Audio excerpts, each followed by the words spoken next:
Good morning.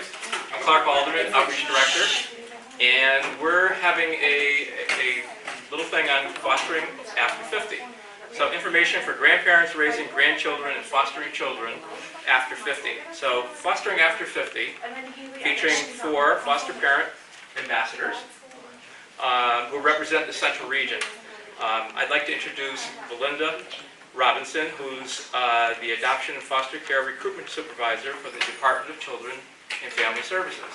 So with that, I'm going to turn it over to Belinda, and please open this up with any questions you have for her and everyone here. Okay? Thank you so much for coming. It is my pleasure. Glad. Hello, everyone. I am so glad that you're taking this opportunity to listen to us today. We have so much information that I am proud to share with you, and some people whom I would like to share with you. But first, I'd like to give you just a little roadmap of the Department of Children and Families. We have 29 area offices, and those area offices work with our foster families. And we'll be talking specifically about the Central Region and my counterparts, my colleagues here today. We have 5 regional offices, and they work with our families who adopt. So it's a good thing and it's a bad thing when you think about it. There are about 351 cities and towns in the Commonwealth of Massachusetts, and so when you're looking at 29 area offices and 5 regional offices, you're thinking, wow, that's a lot of offices. But you know what? When you look at it, we're there for the children and families of the Commonwealth. Now, the women I'm about to introduce you to are our foster parent ambassadors, and they have been with us almost since the beginnings. We've been having this program for 13 years. Why? Because they say the best recruiters for foster parents and or adoptive parents are current foster parents. Now, the wonderful things about the women that I'm about to introduce you to, not only have they been foster parents, they have adopted. They have worked with the Commonwealth of Massachusetts, with the Department of Children and Families, and they've been with us when we were the Department of Social Services. So we have a plethora of information to impart to you today. And remember, if you're interested in becoming a foster parent, or if you're interested in adopting, you can always call our 800 number, 1-800-KIDS-508, or go on our website at mass.gov/DCF. There, you'll find more information about fostering and adopting, as well as an online application. We've made it so easy for you, and sometimes people would like to talk to someone who's done it already, and here are the people who have. And let me give you a brief introduction who they are, and then I'll throw it to them. First, let me introduce you to Gina Doyle. She is the foster parent ambassador for our Worcester East area office. Next to her is Deb Tambo, the foster parent ambassador for our Worcester West area office. Also, Heather Draper, our foster parent ambassador for our North Central area office. And last but not least, we have Mary, how would you like me to call you, Mary Beth? Mary Beth Frazier. She is with our South Central area office. So what I need you to do is sit back, relax, and enjoy, because you're going to find out some things you never even imagined about the Department of Children and Families and foster parenting. Let me start with the one next to me, Gina. Hi, my name is Gina Doyle. I live in Worcester. I have been with DCF for about 20 years now. I started off as a foster parent, and I was hoping to maybe adopt 1, maybe 2 in my career, but I ended up adopting 5 kids in 7 years. And so we were totally blessed, and once I adopted my children, the house was full and our schedules were full, but I knew I didn't want to stop there, so I started working with the department, being the recruitment ambassador in Worcester East, which means going out in the community and trying to find people who are interested in doing foster care or adoption.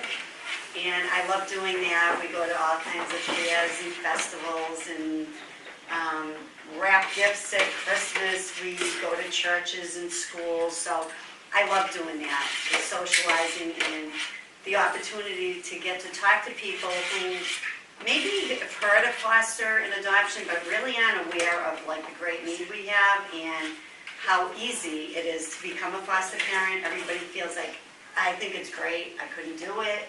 So I love going out there and talking to people and letting them know there's so many different ways you can help and you can become a foster adoptive parent.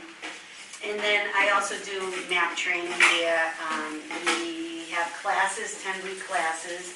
If you are interested in becoming a foster or adopted parent, you have to take part in this 10-week class to find out all about everything you want to ask and never even thought of asking about what it's like to take care of other people's children, to go through this system, this roller coaster that you go through, and, you know, to find out all the hardships and the joys to raising these beautiful children. So, like I said, I started off like 20 years ago. At that time, I wanted to do infants and babies only, figuring that's the easiest way. That population is not going to bring in a lot of baggage, and it'll be easy to start that way, right? So I did infants. So my first daughter came at 10 months old. My second two girls came at 17 months, and one with her sister was about to turn 3. My son came at 2 days old, and his brother came at a year old. So that was my family, and so then now I have a boy that's 14, a boy who will be 17 next month, a daughter that's 18, one that's 19, and one that's 20. So it's been an amazing journey, a lot of struggles, a lot of challenges, exhausting, but it's been the greatest, really, I'm going to call it adventure. And I know there's so many of you out there that would be so blessed and so energized to have kids in your home, because it's so much.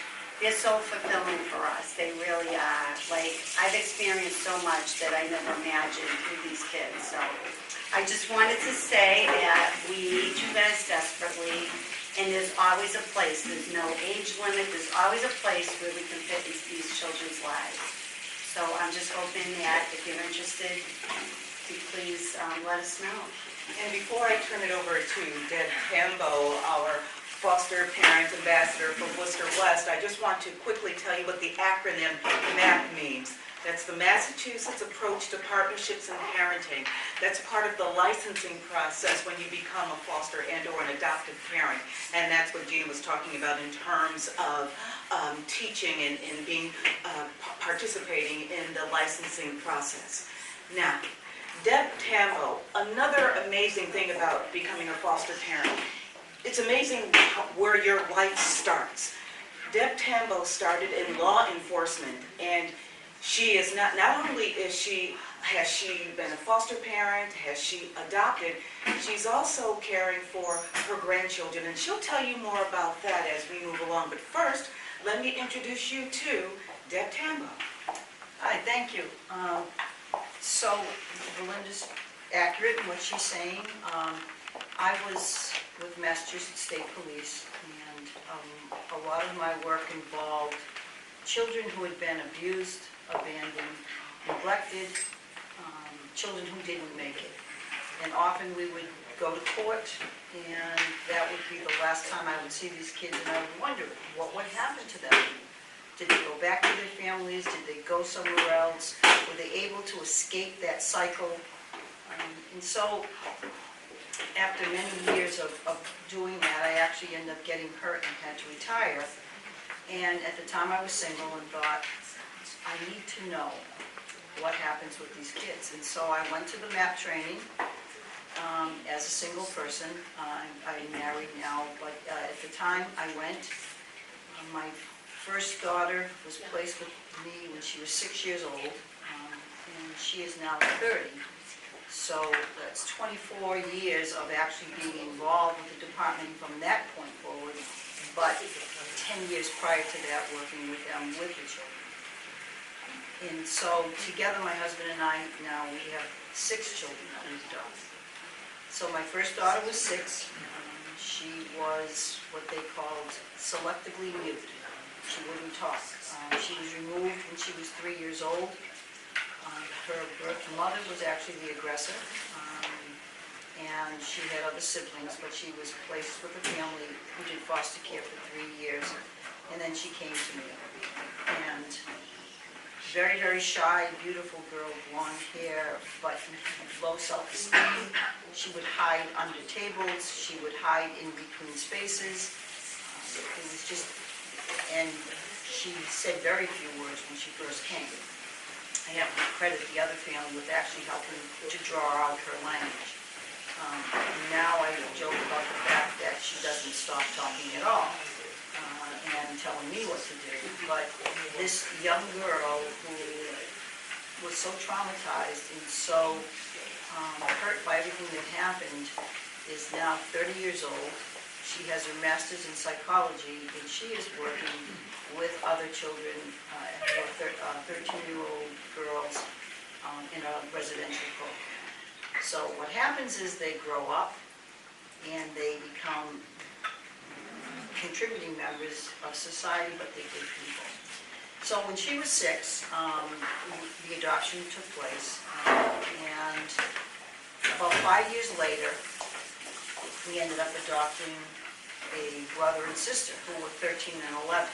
So if you do your math right, I now have 2 11-year-old girls who were so different.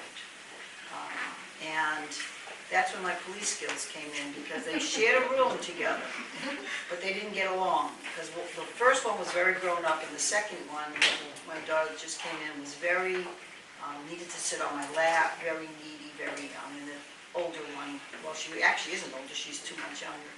She didn't understand it. So they shared a room.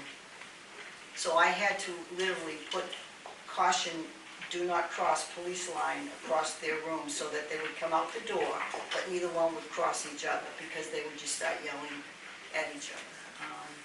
But in time, like introducing, someone new to your home, they actually grew to be friends, and even though they may not always get along, if anyone hurts the other one, they've got each other's back.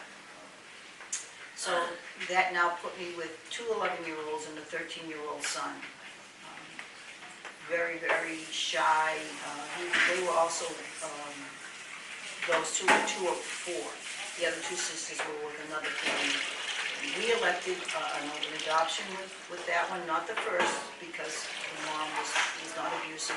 It was abusive. We had no connection with the birth date. So that was a closed adoption. The second one was an open adoption, which means there would be some contact. Now, I remember going through the classes and thinking, I just want the child, I don't want the family, but the family's there whether you acknowledge it or not. And so it was easier for us to take the parent who wanted to express interest in still seeing the child. So open adoptions can be anywhere from a picture once a year, or a letter once a year to a post office box, or actual visits. And we had an open adoption with their birth mother, but she never followed through. But we maintained a very close link with the brother, the other 2 sisters, which was very, very hard. But hard because they were with families that weren't necessarily appropriate for them, but at that time we knew the 3 children. At that time I had a 3-bedroom ranch. So we ended up having to put a house on our house as the kids came. 5 years after that, I don't know what it is with 5 years, but 5 years later, there was a 6-month-old baby boy, and I was doing training through Lutheran Social Services, and I got a call, actually from the Department of Children and Families, still DSS at that time, would I take him? And it was foster care. Now, all my children, the first 3 came strictly for adoption. That was my route. I was not doing foster care, but technically, for the first 6 months that a child's with you, you are actually a foster parent, because the child has to be placed with you for at least 6 months before you can apply to adopt that child, even if the child's legally free. And that means that the parents' rights have been terminated, or the parents have signed over their rights. to the child. So I took Sam, and he was just this beautiful little boy. I'll never forget, you know, you don't, when you see your child for the first time, I remember where I was each time I saw my child, the new child that came. And he pulled into the driveway in his car seat and opened his eyes and looked at me, and I looked at him, and we smiled. And it was like this instant connection. And I had Sam for a month, and then his birth mom wanted to try again with the children. She had 5 children total. And I met her parents, and I met the other children. At the time, there was one little blonde-haired, blue-eyed, severely crossed-eyed little boy running up and down the halls of DCF, just whipping his clothes off, and I was thinking, my God, whoever has him has their hands full. Well, a month later, it was my hands that were full, because not only did Sam come, but his brother came, 11-month-old brother, Trevor. And so, having a couple of preteens, 1 teenager, and 2 babies was definitely fun. It was a challenge. And if you've ever read the book, Dr. Seuss, Oh, the Places You Will Go, is the story of our life. We knew from the beginning that there were some issues with the 11-month-old, suspected Asperger's, and just so much going on. He had been very severely traumatized and neglected. And we ended up with needed a lot of help from him, a lot of mental health services, medical services, but we got through it. There were days you think, can you hold on? And the whole thing is, my friend once told me, just last 1 second longer than them. And so that was my motto. I can just make it 1 more second, to get through some of these things. Because there's a loss going on. We did have an open adoption with that birth mom who did stay pretty focused in their life. We would have visits. And 5 years later, my 10-year-old came. And she was probably one of my more challenging children. Unfortunately, had spent the life on the road, so to speak. Her birth mom could not maintain a place to live. Her birth dad wasn't in the picture. And they lived in hotels, they lived in bars, they stayed in cars. She was with different people. It didn't matter where they were or for how long. In fact, my daughter, who's now 22, was my GPS. She knew every street in the city of Worcester because she probably lived there or spent some time there with someone. And she is now 22. She is the one who has 2 children. She has a almost 5-year-old, my granddaughter Liz, and we have an 18-month-old Kaden. And this daughter she's very sweet, but it's hard for her to connect. And it was like every 3 to 6 months when she was with us, it was too much. She'd have to leave and go in a program or stay somewhere because the intimacy of family life was too much. You would think that that's what children want, and they do, but sometimes what they have is what they're familiar with. It's like if you came from the city and someone plunked you out in the middle of farm country, it might be difficult for you. Well, it was the same, even though her life was not stable. That's what she was used to. It was fun. And so she assumed that we would be going to places every night and doing things, and you're trying to get kids through school. But she is now married, and she knows her limitations, and the reality is that she cannot be a full-time mom to her kids. She doesn't hurt them. She just, in so many ways, she's not through being a daughter. And so I had to kind of cut my role short. I'll always be her mom, but now my focus is that I actually have custody of the 18-month-old. So I am an adoptive parent and I am grandparenting, which keeps me young, they say. They say. So, You look young. But Deb, I'm going to come back to you because that is such a huge piece, and I want you to take all the layers off like an onion, and I want to give you ample time. So please hold that thought. Don't go anywhere because I want to return to that. But in the meantime, you had mentioned all the places you will go.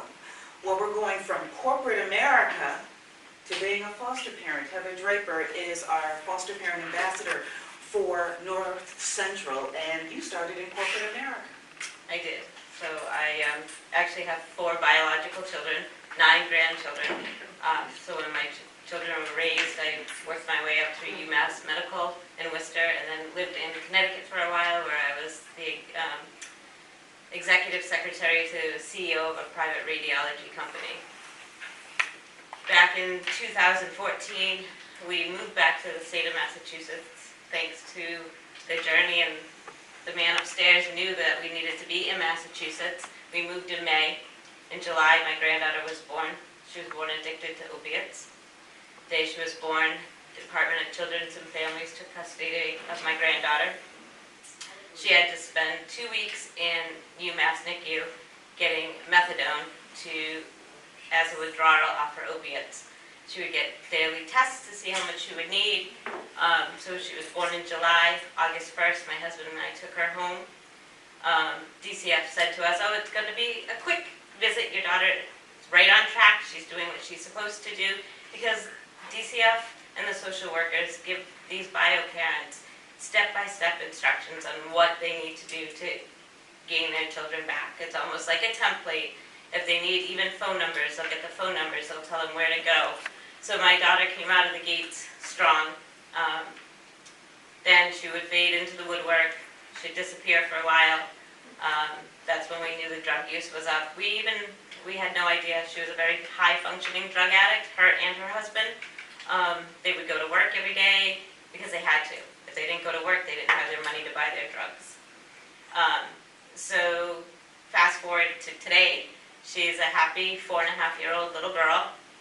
She is now our daughter. We adopted her in November of 2017 on National Adoption Day. She has no idea that we're really grandma and grandpa because we took her home. She's no different. Mom and dad have been so inconsistent in their life that she just thinks that she calls her my Nan. Her name's Savannah, but she just thinks she's just like all my other biological grown children. She hasn't made the connection that that's really her biological mom. So at the time, we lived in Southbridge, so we were working with actually the South Central office. They asked us to take the MAP class and become an unrestricted foster parent, which means you have no ties to these children. They're not family, they're not child-specific, which means if you were like in a daycare setting or if you were a teacher and you knew these children personally, you would be a child-specific. So we said yeah, we'll go ahead, we'll take the 10 weeks of classes and we'll have one child come on in and, give Alexiana somebody to play with. This was early, she was about a year. At a year of age, too, where her parents were so sporadic in their visits and what they needed to do for tasks, they changed her goal. So she went from reunification to her parents to adoption.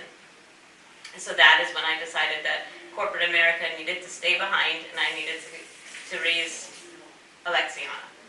So I actually worked with my sister in her home daycare so I could go to work with Lexi every day. I wouldn't miss those firsts. I could see her walk, I could see her talk, I could see everything and not come home from work and say, "Oh, she did A, B, C, D, and E," and I missed it all. That's how I raised my other 4 children. I stayed at home with them and I would work nights or weekends or nanny. So we took our math classes and then we got on board. As a foster parent, you can actually specify what gender you would like and what age group you would like. And at the time, we only had a 2-bedroom apartment, so we could only take girls. And we said 0 to 5 because we figured that would be the biggest impact we could make. We didn't think we could make an impact on any older children. So we quickly got a set of sibling sisters. So now our family was a 1-year-old, a 6-month-old, and a 4-year-old. We had the girls for about 13 months, and then Mom took her template from the department, did everything she should have, and she was reunified with her children. We got another 4-year-old. Well, we still had those 2 little girls, so now we were a family of 4. Mind you, we only wanted 1. So now we're a family of 4 daughters.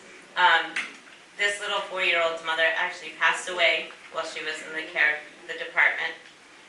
So what happens is they did a family find, and they found her biological dad, who lived out in the Lowell area. So now we were dealing with another office for DCF, which was Lowell. We were very grateful. They let her stay with us, and we would just help transport back and forth to Lowell for visits, because she didn't need to move again. She needed to be here with us where we were loving her. She was used to us, because now that she's lost her mom, and now she's meeting this gentleman that's her dad, but didn't know anything about her. He, in turn, did what he needed to do with his template from the department, and he received his daughter back home. She was with us for 17 months. As the 2 siblings went home, we got a call. So my husband and I would do what is called hotline. So they'd call you up, not that we're a hotline home, but we just have the room. We bought a home. We have a 4-bedroom home now. So they would call us and say, can you just help us out for the night? We just removed these children. They need a place to rest their head for the night. So they called us on May 16th of 2016 and said, would you just take these 2 little girls for the night? We'll pick them up on Thursday. They were 12 and 10. We're like, oh, that's not 0 to 5. We said, sure, bring them on over. Our 12-year-old walked in the door and she said, I think I'm going to like it here. And I said, she sounded like Annie, because that's my favorite show. When I was a child, we went to see it on Broadway. So it just always has stuck in my mind. Fast forward to today, she's going to like it there forever. So she had 2 other siblings as well. So there was a sibling set of 4. So when the 2 girls went home to their mom, we were able to bring all 4 siblings under one roof, where they were in 3 different foster homes. So we now have the 12-year-old, the 10-year-old, the 9-year-old, and their baby sister, who was 6 months old. They are now 15, 12, 11, and 2. May 2nd of this year was their adoption date, so they will be our forever children. So we have now 5 adopted children, and then we are still fostering, so we have a brother and sister team as well in our home, and they are 6 and 8. So we are a family of 9. There are 7 children, 5 forever, and 2 foster. It's a journey I'd never think I was on at 50 years of age. My husband's 53. They keep us young, and they keep us, We keep saying that. they truly keep us young. They're a blessing. They keep saying that we're their blessing, but they're our blessing because they chose us to be their parents. They were old enough to say, yes, we want to be adopted by them, or no, we don't. And they're very thankful every day. They thank us for being organized, which is the craziest thing I've ever. It's just like, it's funny what they thank you for being organized. My son thanks us all the time for making sure his belly's full every day. They don't have to second guess where clothes are coming from, if they're going to have mittens to wear to school. They just have it, and it's something they've never experienced. Our 4 siblings have lived in homeless shelters, hotels.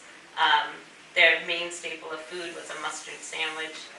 So they embrace it and they love it. The 2 little ones that we have right now, foster-wise, their track is reunification. Not quite sure if that's what will happen. So then my husband and I will be at the drawing board again to say whether or not we become a permanent family of 7 children, or we went to an adoption option this week and it had never gone because our children just kind of fell into our lap to be adopted. And my husband and I spoke with 4 lovely families that want to start the adoption process. And believe it or not, all 4 families we spoke to didn't want an infant. They want from 4 to 12. And I was like, wow, that's amazing. So there are lots of ups and downs and roller coasters that you do account, but like Deb says, just if you can last that 1 second longer or that 1 day longer, then You know, the tears you might be crying for just that split second, the kids need you. They really do. They embrace, they call you mom and dad right off the bat because they don't know what family is. And as soon as you introduce them to family, routine, and structure, they're raring to go. We get good grades, we study, we do homework, we read, and they've never done that before. Our oldest at 15 got accepted to a tech school for her grades, her ability to stay out of trouble, and that wasn't the case when she lived with her biological mom. So they are a blessing. And to see them flourish in a small period of time. She came to us not knowing how to tie her shoe. At 12, they didn't know how to count back money, change, nothing like that. So you do have to catch them up and speed them up in what would be normal, everyday things that we would teach our children if they were in our home from day one. But they just eat it up. They want it. They want to be taught right from wrong. And they want to be good people out there in society. So it's a great adventure. It's an amazing adventure. You know, Heather, you're talking about being thankful. I know that the South Central area office is extremely thankful for Mary Beth Frazier as their ambassador and as a foster parent there, and I know they want to put up a shrine because you've really helped that office in your role as the ambassador. Oh, I thank you. I appreciate that. I know. I feel so humbled being with all three of you. This is. I came to be a foster parent over 25 years ago, and I ended up adopting this absolutely gorgeous little boy that was born at 1 pound, 12 ounces. And he is now 24 years old, and he's close to 6 feet, and he's almost 200 pounds. So, and he was diagnosed with ADHD, which brought us into a whole new, process of dealing with children. He's my only boy. I have 3 biological children and 2 adopted. And once we adopted him, we took some time off from South Central, and I became a case reviewer for DCF. And then from there, I went on to be a CASA worker out of Worcester Juvenile because I still wanted to stay connected somehow. And then once my kids got older, I decided to get back into it, and I was out of Taunton for 10 years, and then rearrangement, and Taunton was not part of my area anymore, so South Central called me and asked me if I would come over and help because they were in need of foster parents, and then they asked me if I would be the ambassador of the office at that point, and now we are the proud parents of a 5-year-old that just started kindergarten. She came to us when she was 14 months old. And it was funny because you remember that moment when you get the phone call, and it was on a Monday, and they called us and said, we've got 2 children. One of them is in desperate need. She's in the hospital. She's been battered. And I'm like, well, that's the one we want. That's the one we'll take in. And she has been such a joy to have for 14 months. She's a little blonde-haired, blue-eyed sweetie. She's been through a lot, and she taught us a lot. And it was the first time that we've ever dealt with the drug problem that's going on with parents and the effects that it has on children at this point. And we also worked with a wonderful woman out of Waltham as a trauma counselor for her, which was unusual because they don't deal with trauma that young, but she was so traumatized that we needed help with her. And she started kindergarten, and it was amazing to put when they say ages of siblings, and I went 35, 32, 29, 24, and a 5-year-old. And my older kids keep laughing because they keep saying, you're the mother of 5 now, because I actually do forget that we have 5 children in the family. But she's a sweetheart.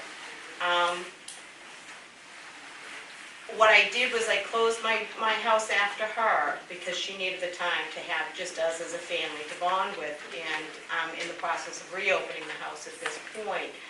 I'm not going to be doing full-time fostering. And what I'm going to do is I found what they need at this point is respite. So like if one of these ladies needs some time to go to a wedding or vacation or time with their children, they can send their foster children to me during that period of time. So it's usually anywhere from a day to, 10 days that you have for us for the year. So that's what I found my niche at this point to be able to do for the department. Quick question, tell me about I'll get back to you in a second, ladies, but tell me quickly about the case reviewer process. Did you So I had to be trained. I was trained up in Worcester. So the case review is that you have a case review. This was back a while, so it is different now because now you've got the 10-day, then the 3-month, and then the 6-month. So what it is, it's basically 2 DCF people and then a non-DCF person as an outsider sitting there reviewing cases that came up about whether or not to reunify or to go for adoption or whatever, and to make sure that the parents were doing, their template. So you're like Switzerland. Right, I was the neutral person sitting there, and it was great to see the process. It was a totally different other side of me sitting there and watching the proceedings and stuff like that. But then, as I said, I got interested in CASA, and I thought that was amazing to be a voice for the child. And that was a lot. That was another side of it, of going in and just being the child's voice in DCF. And then I decided I needed to get back. And little did I know that a 14-month-old was waiting for me. Deb, just quickly talking about the onion and being you don't consider yourself a grandparent raising a grandchild, do you? Or what do you, that's your child? No, because I won't accept that I'm grandmother. I can accept her being a grandchild, I can't accept me being a grandmother. Okay. No, both my granddaughters call me Ma, because they heard my daughter call me Ma. So technically I'm Ma. And yeah, she's just one of the kids. I'm fortunate in that I come from the type of family who is very active.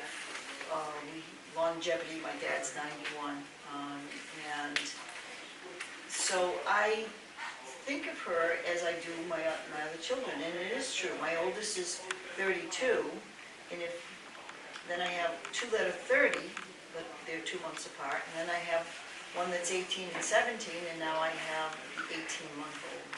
So that's basically, in the 22-year-old and the 18-month-old. So that's my makeup. But no, I really see myself as her mom, and hope that I can continue to be as energetic as she is with less naps. Mary Beth, quickly, because you've run the gamut in terms of caring for children and working with the department, can you tell me what has been one of your most rewarding experiences working with the department? I know you do MAP like Gina, and you're the ambassador going out and meeting folks. What is one of your most rewarding experiences? And I know you have many, because we've had this conversation. And it's like, I just had a great where I had this absolutely gorgeous little boy that came to us, and he had a cast on. He was only 8 months old. I do mostly babies, and I do a lot of drug babies and weaning them off drugs. And he was just gorgeous, absolutely beautiful little boy. And he went to an aunt. I never met the aunt, but he went to the aunt after he stayed with us. And a couple of years ago, must be 2 years now, I actually, in the process before that, she would send me pictures of him as he was growing older. As I said, never met the woman before.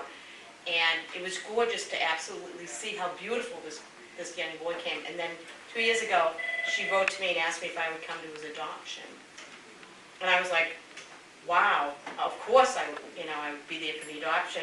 And I walked in not knowing anybody, but they all turned around and they're like, she's here.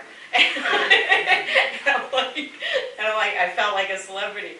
And they were like, we heard so much about you and how much, you did for him. And there he was standing, he's now 4 years old.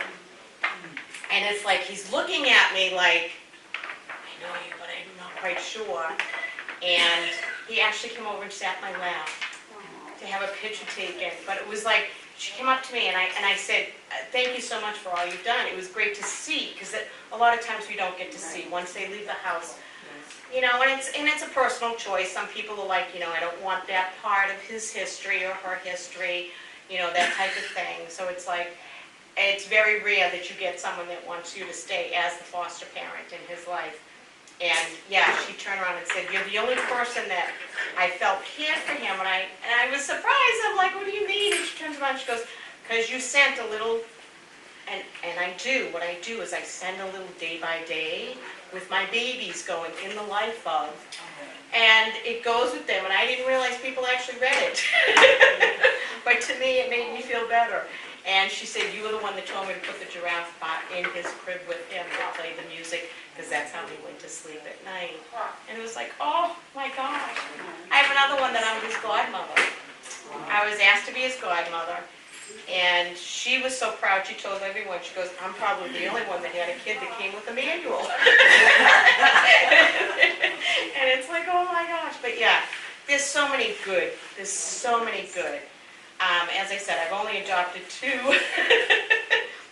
But there's so many good stories of just being in the life. It may be only a short period of time, like with you know, the little one with the cast. He was in our lives for 4 months. It was very short that he was with us, but to think that she would, years later, contact me and say, would you come and be part of it again? You know, so yeah, so it's like there's so many good parts of it. Now, speaking of good parts, I lovingly call Gina Norma Ray Yes. for the children, because she is an advocate for the children. You will not take no for an answer. Yeah, and that can be a problem. But no, I think what Belinda's talking about is like the children that come, and I said it before, baggage, like, you know, these children carry a lot with them. They go through the loss, you know, when they enter foster care, and a lot of them unfortunately have a lot of mental health issues. They have a lot of learning disabilities. They have a lot of pieces of their hereditary history that comes with them. And I think that's been my biggest challenge, is dealing with the systems out there. And I tell people all the time, when you take on the kids, you're going to love them. That's going to come automatic, like the love, the joy, the fun.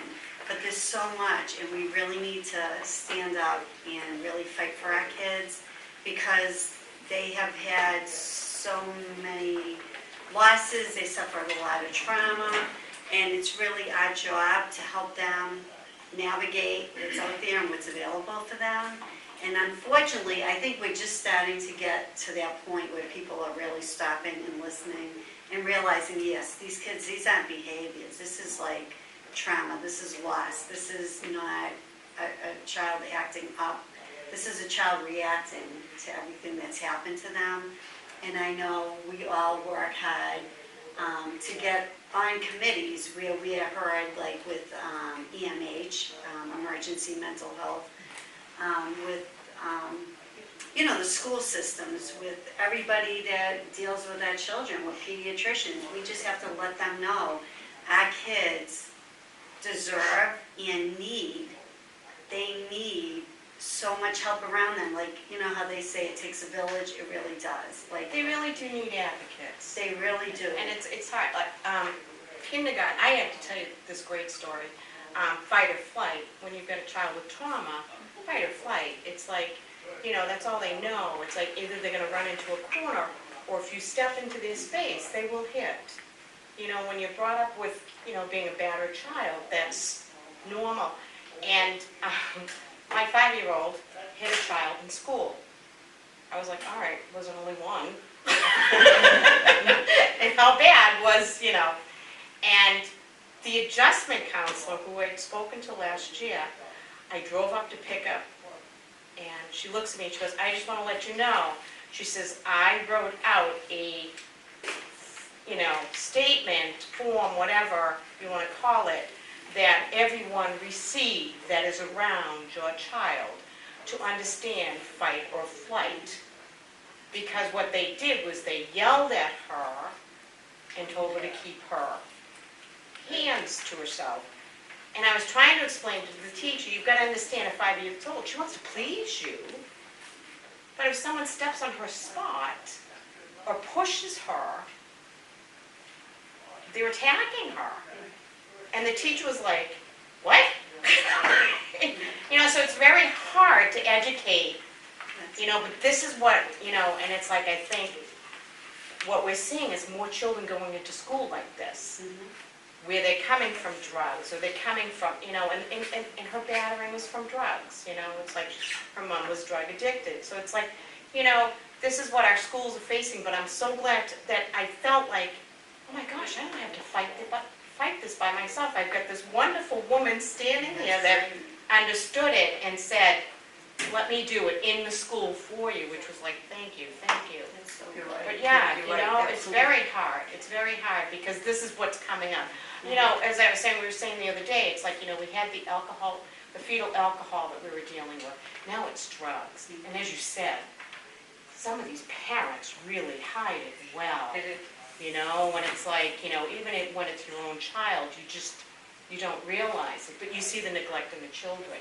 And like, as I said with schools, I think we need to, you know, start saying, these are the things you should be looking for in the school when the child comes in and there's neglect, because, you know, it is. This drug epidemic is ruining an awful lot of families and leaving a lot of children, you know, hurt and neglected. And if we don't treat it at a certain level, it's only going to get worse when they get into their teen years and such, you know? Well, they say parenting is not for the faint of heart. And foster parenting, adoption, I mean, it stretches that to the limit. You need to be an advocate for your kids. And the good thing that's happened recently is because of my sisters here and people who have listened, the schools are understanding they can't give a family tree history project anymore. Oh, right? Because how do you know, some trees, some families look like an orchard. They're Right. all over the place. Or they may not have baby pictures that they want to be sent in, you know, which is very, so for us as foster parents, we make sure that those pictures are taken in school. We take as many pictures as we can and pass them on when the child leaves. Because that's so, you know, that is heartbreaking when the child says, well, I need a baby picture. Yeah, You know, and it's like, genetics, you know, where do you get your hair from, your eye color? People used to say to me, and you will find people who don't quite understand, or they've heard all the negatives about it with our kids. And if there's ever anything that happens, and it happens to be a foster or adopted child, it zooms in on that as opposed to the circumstances. But you have to be able to speak up for your kids, and now there are adoption support services. There are support services through the Department of Children and Families. People are understanding more. I go to the schools and I tell them right away, you know, my daughter may not necessarily, my son may not have that information, so let's not single them out. But we did, for example, a timeline. So we didn't have from the moment that child was born up to first grade. But we did a first-time timeline. So the first time she lost a tooth, the first time we went on a train ride, the first time we went to Florida, the first time she got a pet. And that was our time, and it was creative, and that's what you have to do. You have to be able to speak up, and I remember the teacher saying, well, she doesn't have to do one. Well, of course she has to do one. exactly. You cannot just be that you don't have anything. So, so you do need to advocate, especially in the areas of mental health. Massachusetts is not well known for having a lot of mental health services where it's more than just a quick fix or an immediate situation. So, and I've had to deal with that with my kids, but don't let it scare you, because there are people who really do care. And you just have to look at your child and say, I need to be for that child what I can be. And I've seen Gina blossom from, I don't know what to do, to, I wouldn't want her arguing against me. Right. It's like a little pit bull, you Yeah, know? exactly. You know, ladies, I just want to thank you so much. We are almost out of time. And I'm going to say a few words and turn it back over to my sisters to give closing statements. But I just want to remind you, if you are interested in becoming a foster parent, if you're interested in becoming an adoptive parent, certainly a lot of folks would prefer to speak to them than to me because they give you the real world experiences. However, if you'd like to know more about the Department of Children and Families, you can go to our website. That's mass.gov//DCF, or you can call our 800 number, 1-800-KIDS-508, and also on the website there is an application to become a foster and adoptive parent. And something else I'd like to quickly talk about, certainly Mary Beth mentioned the case reviewer, but I also want you to think about being a lifelong connection to our children who age out of foster care. Now, many of these kids manage to go on to college, but during this time they're thinking about where am I going to stay during the holidays.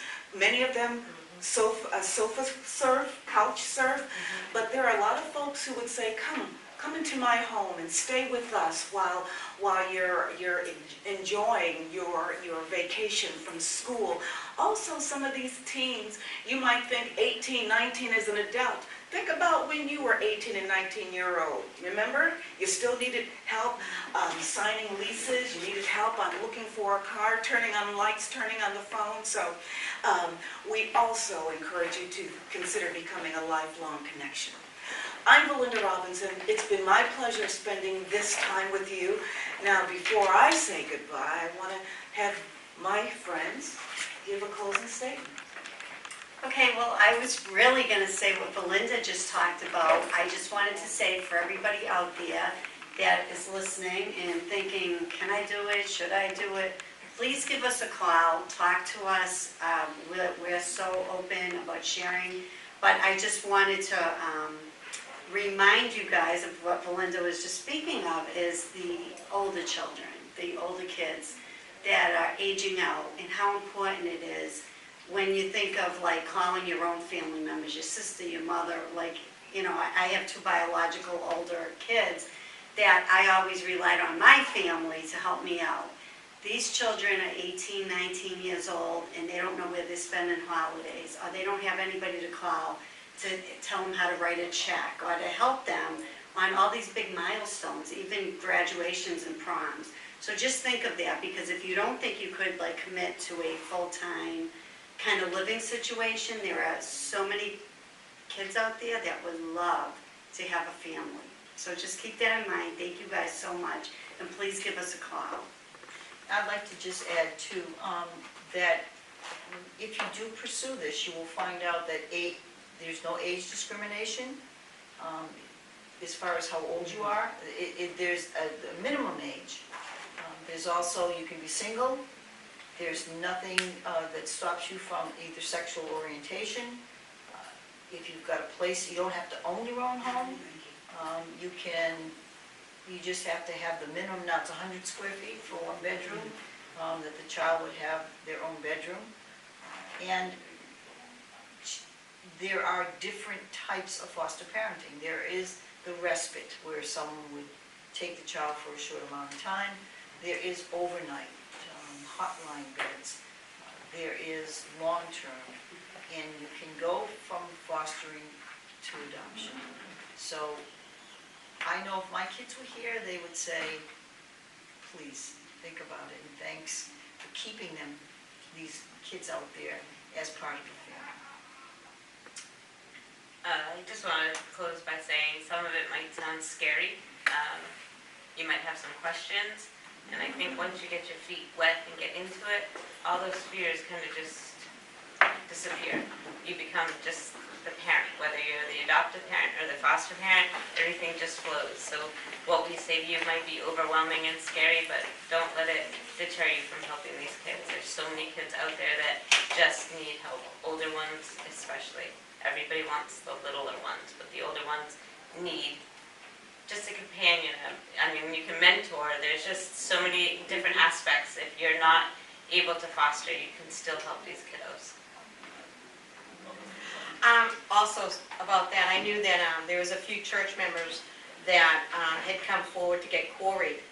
And what they were doing was they were helping children that didn't have any family connections, and they would actually come in and be a family to these children and take them on trips and to, you know, to the zoo, to the park or whatever. So there's always this, you can find your niche to help these children. I also in the last few years have done high schoolers, which was like, I have to tell you, it was a great experience. I didn't expect it to be so nice, but it actually turned out absolutely fabulous to have older kids in the house.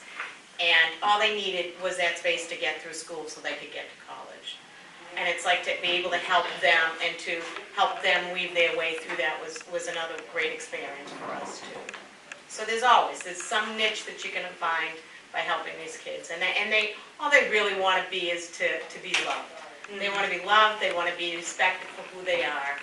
And I think we can all find that in our hearts to do that, you know. Well, thank you, Gina Doyle, Deb Tambo, Heather Draper, and Mary Beth Frazier. And I'd like to thank you. Now, their numbers will be here at the Senior Center if you'd like to talk to them, to have them speak at one of your events, or if you would like to talk to them about becoming a foster parent. Thank you so much and have a great rest of your day.